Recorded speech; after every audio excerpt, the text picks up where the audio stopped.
हमारे देश की संसद में गृह मंत्री जी अमित शाह जी ने एक स्टेटमेंट दिया। उन्होंने कहा अम्बेडकर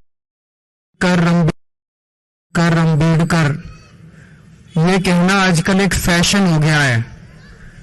इतनी बार अगर भगवान का नाम लोगे तो 7 जन्म में स्वर्ग मिल जाएगा। ये शब्द तो अपने आप में बहुत पीड़ादायक थे, अपमान करने वाले थे, बाबा साहब अम्बेडकर का अपमान करने वाले शब्द थे। लेकिन जिस लहजे में उन्होंने कहा, जो टोन थी उनकी कहने की, ऐसे लग रहा था जैसे अंदर से उनमें नफरत भरी पड़ी है। जैसे कहते हैं ना हम, कई बार हमारे कहने के लहजे में पता चल जाता है आदमी मजाक में बोल रहा है कि व्यंग्य कर रहा है कि दुख से बोल रहा है। लहजे में, उनके लहजे से लग रहा था कितनी नफरत करते हैं वो बाबा साहब अम्बेडकर से। एक बार मेरे को लगा शायद मुंह से निकल गया होगा, लेकिन अगले दिन प्रधानमंत्री मोदी जी ने बयान देके उनका समर्थन किया।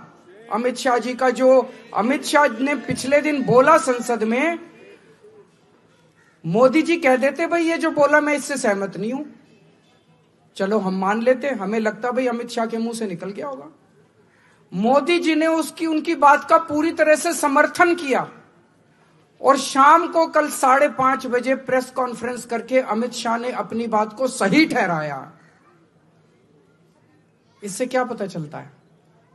इससे यह पता चलता है इन्होंने जानबूझ के, सोच समझ के ये बात संसद में कही थी, एक नीति के तहत कही थी, सबको, पूरे देश को मैसेज देने के लिए कि अंबेडकर के लिए उनकी क्या भावनाएं हैं।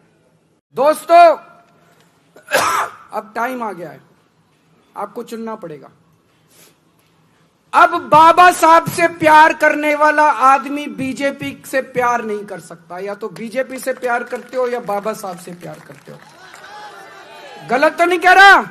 या तो आप बीजेपी से प्यार करते हो या बाबा साहब से प्यार करते हो। कोई ये कहे मैं बाबा साहब से प्यार करता हूं और बीजेपी को वोट देता हूं, नहीं हो सकता ये। इसका मतलब झूठ बोल रहे हो आप। बाबा साहब से आपको चुनना पड़ेगा, चाहे बाबा साहब और चाहे जो बाबा साहब से करे प्यार वो बीजेपी को करे इनकार। जो बाबा साहब से करे प्यार वो बीजेपी को करे इनकार।